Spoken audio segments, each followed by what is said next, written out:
আজকের এই দিনটা আমার সোনার ভূমি বাংলাদেশে এক ইতিহাসকে কবর দেওয়ার দিন। যে যুবক দাঁড়িয়ে রাজপথে দাঁড়িয়ে বলেছিল, আগামীতে আমি যদি সংসদে যেতে পারি, কার কাছ থেকে কে কয় টাকা চাঁদা তুলেছে এক একটা নাম আমি সংসদে দাঁড়িয়ে বলে দেব। আপনারা বলেন এই কাজটা ভালো না খারাপ? আরো জোরে বলেন ভালো না খারাপ? আল্লাহ তাআলা উসমান হাদিকে নিয়ে গেলেন। উসমান হাদি যদি জাতীয় সংসদে দাঁড়িয়ে বলতো, এই ঢাকার বুকে এই কয়েকজন চাঁদাবাজি করেছে, আগামীতে ঢাকার বুকে কি আর কেউ চাঁদাবাজি করার সাহস পেত? তার মানে আপনি যদি মনে করেন হাদি দুনিয়া থেকে বিদায় নিয়েছে, জাতীয় সংসদে আর কেউ অন্যায়ের বিরোধিতা করবে না, এটা ভুল। আগামী সংসদে দেখতে পাবেন শত শত সংসদ সদস্য দুর্নীতি এবং সন্ত্রাসের বিরুদ্ধে ভূমিকা পালন করছে। তোরা বলেন ঠিক কিনা? আল্লাহ তাআলা আজকের এই প্রোগ্রাম থেকে দোয়া করছে, আল্লাহ তাআলা আমাদের প্রিয় শ্রেষ্ঠ পাখি হাদি ভাইকে শাহাদাতের উচ্চ মর্যাদা দান করুন। জোরে বলেন আমিন। আর জোরে বলেন আমিন।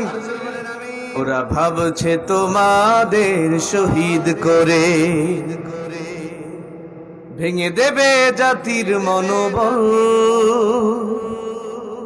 ওরা জানে না যে আমরা চিরনির্ভীক আল্লাহ তাআলার সেনা দল। ওরা ভাবছে তোমাদের করে দিলে শেষ, হেরে যাবে সত্যের বাহিনী।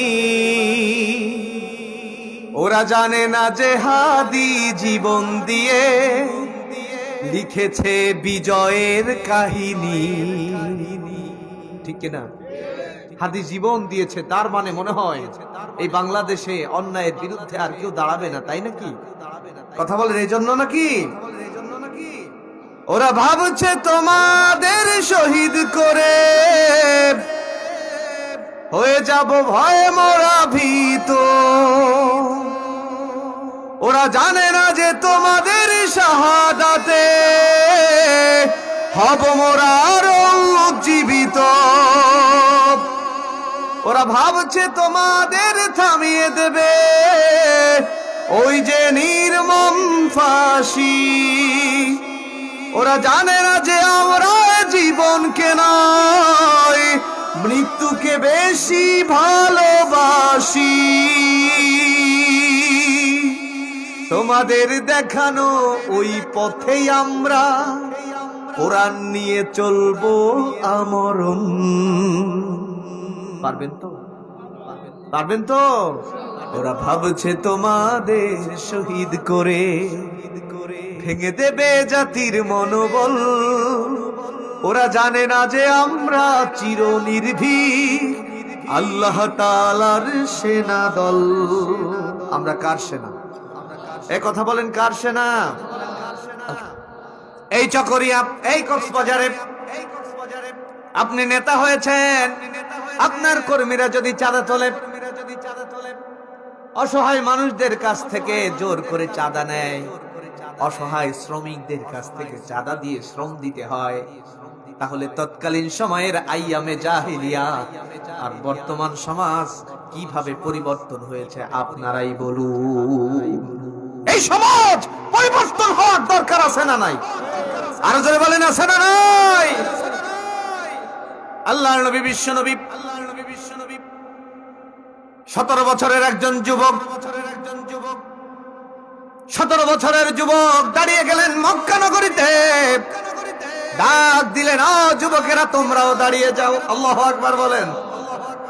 যুগ জামানা পাল্টে দিতে চায় না অনেকজন, এক হাদি জীবন দিয়ে দেখিয়ে গেল জাতির জাগরণ। যেই হাদি বলেছিল হাসি মুখে,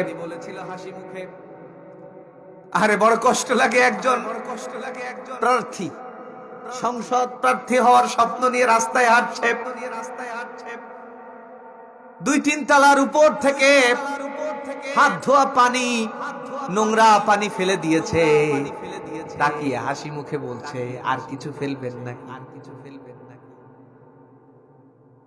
আপনারা কেউ কিছু মনে করবেন না, অথবা জামাত ইসলাম অথবা বিএনপির কোন এমপির গায়ে যদি এরকম ফেলতো কি অবস্থা হতো?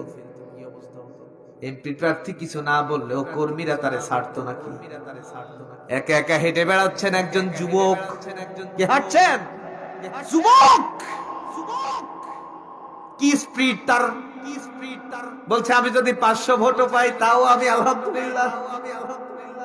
আল্লাহর কাছে বলছেন, আল্লাহ কোন সমাজ সংস্কারক ঘরের ভিতর ঘুমিয়ে ঘরের ভিতর মৃত্যুবরণ করবে, এটা কোনোদিন শোভনীয় নয়। আমি শাহাদাতের নজরানা চাই, আমি শহীদ হতে চাই। একটা বুলেট এসে যদি হাদির এই মাথা এই পাশ থেকে ঢুকে ওই মাথা ওই পাশ থেকে বের হয়ে যায়, ছটফট করে যদি হাদি মৃত্যুবরণ করে, এই বাংলাদেশে লক্ষ হাদি জন্ম দিবেন যিনি, তিনি কে? দোয়া করেছেন আল্লাহর কাছে, আমি শহীদ হতে চাই। এই সমাজ পরিবর্তন করার দরকার, কারণ নোংরামি নষ্টামিতে এই সমাজ পরিপূর্ণ হয়ে গিয়েছে। ঠিক কিনা?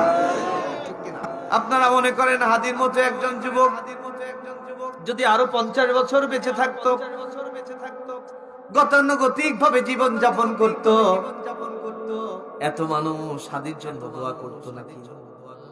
আজকে জানাজার দৃশ্য আমি মনে করি বাংলাদেশে যে কয়েকটা জানাজা হয়েছে, আল্লামা সাইদির জানাজার পরে যদি একত্রিত বড় কোনো জানাজা হয়ে থাকে, সেই জানাজা রেকর্ড ভেঙে ফেলেছে শহীদ হাদি। জোরে বলেন ঠিক কিনা? আরো জোরে বলেন ঠিক কিনা? জানাজার থেকে প্রমাণ হয় হাদিকে ওরা মারতে পারেনি, হাদিকে দুনিয়ার থেকে বিদায় করতে পারেনি। নতুন করে ইতিহাস করে হাদির চিন্তা চেতনা নিয়ে বাংলার জমি সব কায়েম হবে ইনশাআল্লাহ।